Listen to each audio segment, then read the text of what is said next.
Thrilled to be here tonight. Excuse any paper rustling. I don't have a lot of stage fright, but I am podium codependent, so there will be a little bit of that.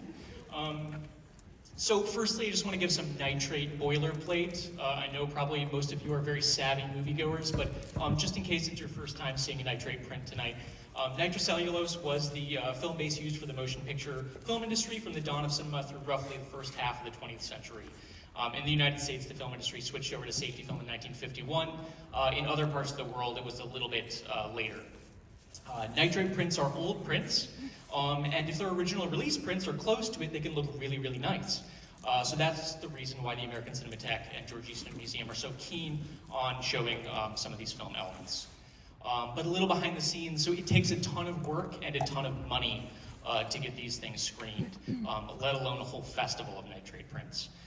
As I said, nitrate prints are old, about 75 years old at the youngest. This print is about 90 years old tonight. So they need meticulous inspection and often meticulous repair by archivists and projectionists to be ready to be screened safely. Nitrate print is also very flammable, as you just heard, so it is considered a dangerous good by the Department of Transportation, so that means that it has to be shipped under very strict guidelines and a lot, very, very expensive. Whatever you're thinking, it's more expensive than that. And so, because of all these challenges, there's only a few theaters in the country and the world, too, that are able to screen nitrate prints. The Egyptian is one of about 4 or 5, I think, in the United States. So truly, truly a really special occasion when we're able to show these. So I just want to, right at the outset, give 2 thanks. One to the American Cinematheque for putting in all that money and all that effort to make this happen. And secondly, all of you for showing up to these screenings, because you're the reason that we're doing it for, and it couldn't happen without you. So give yourself a round of applause. Nothing Sacred. Nothing Sacred is a great screwball comedy, and it's kind of a strange screwball comedy in certain ways. The strange ways, I've been debating talking about because it's treading the line of being kind of boring, but I hope I can sell you on why it's kind of strange. It's mainly kind of behind the scenes business machination type stuff. But first I want to talk a little bit about why it's great. So it's really just, in front of the camera and behind, the movie's a veritable rogues gallery of some of the best working filmmakers and artists working in Hollywood at the time. So you've got Frederick March and Carole Lombard operating at the peak of their powers. Lombard in particular was in the middle of the 2 greatest years of her career. She was one of the highest paid actresses in Hollywood, very much in demand, and the production of the film actually kind of was pushed into motion quickly to accommodate her tight schedule. You've got Ben Hecht, the screenwriter, prolific, very fast, writing the screenplay. Reportedly, the bulk of it was written in 4 days while on the Super Chief passenger train during a trip. It was based on a short story from Cosmopolitan magazine by James H. Street called Letter to the Editor. Say that 3 times fast. Hecht's adaptation of the story about a quote-unquote dying woman and the profitable media frenzy that surrounds her trip to the Big Apple is mercilessly cynical, skewering the self-interested small-town bumpkins as much as the reptilianly cold-blooded newspapermen and the city folk suckers. I really liked writing that sentence. You've got William Wellman directing. I don't know how completely it's acknowledged that he's just one of the greatest, most consistent directors of the 1930s. His run is just incredible. I think a lot of people know The Public Enemy, A Star Is Born, but if you look at some of these films that he directed, Safe in Hell, The Hatchet Man, there was that shuffling. Frisco Jenny, Central Airport, which I just watched a few weeks ago, fantastic film. Lily Turner, Heroes for Sale, Midnight Mary, Wild Boys of the Road, those are just my favorites. So if you haven't seen some of these lesser-known titles, you really owe it to yourself to check them out. William Wellman is just incredible.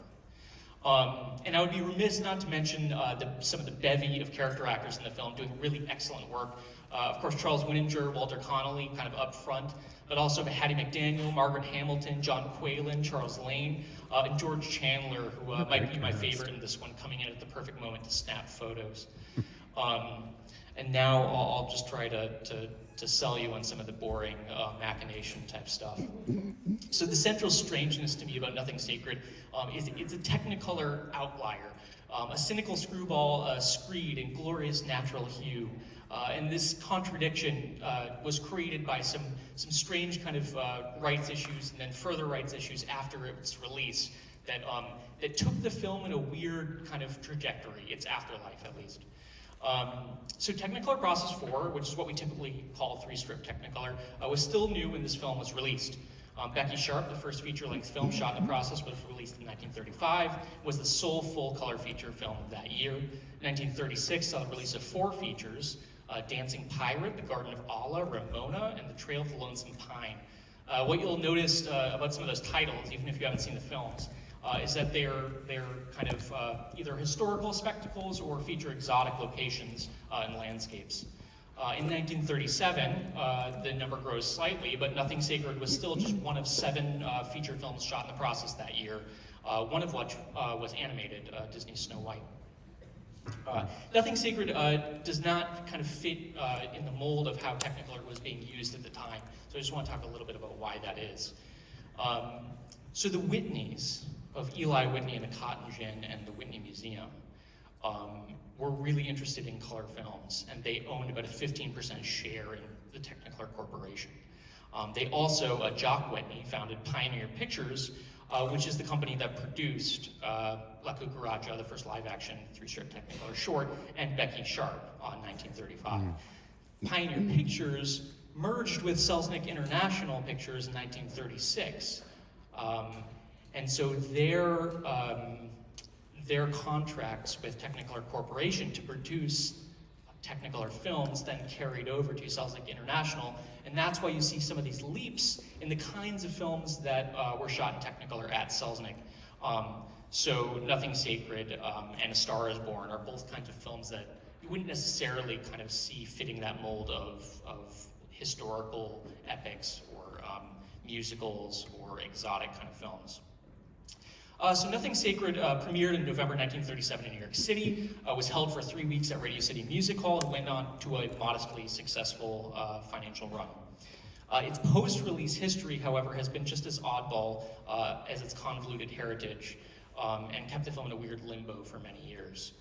So Selznick International Pictures was dissolved in the early 1940s. In 1943, Nothing Sacred, along with several other of the color films, were sold to Film Classics Incorporated, which was a distributor that primarily did re-releases of films.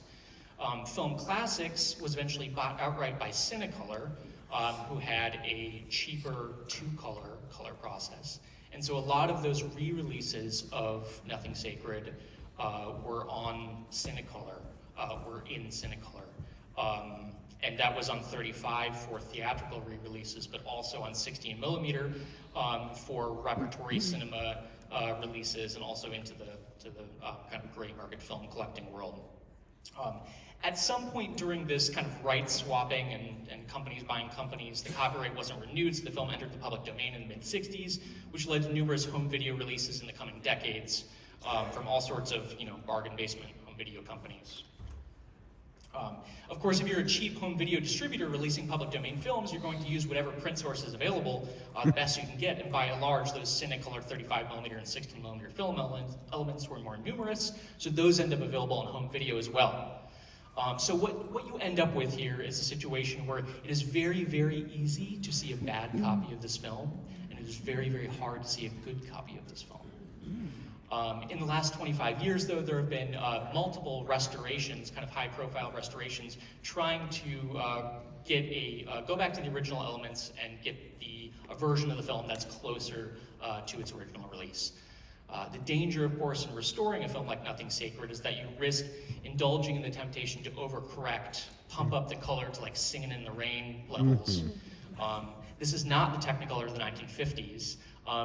There are some really nice colors in this film, but the palette was much more intentionally designed to not look that kind of bright with those kind of contrasts and saturations. So if you were to kind of indulge in that temptation, you would end up with a version of the film that never existed. So ultimately what I want to say is that Nothing Sacred has been mediated by different entities virtually since its release. First by changes to the look of the film by Cinecolor, by inferior copies made available because of the film's public domain status, and even restorations are mediated by the judgments and actions of later generations. All this to say, tonight you're about to see David O. Selznick's personal print of the film, essentially the best possible release print, and as such it's as close as possible to an unmediated experience of the film Nothing Sacred. You know, the only change I would say, if we were using carbon arc projection and half of you guys were smoking, then it might be a little bit closer. So it's a great film. It's a really fun film. Please enjoy, you guys. Thank you.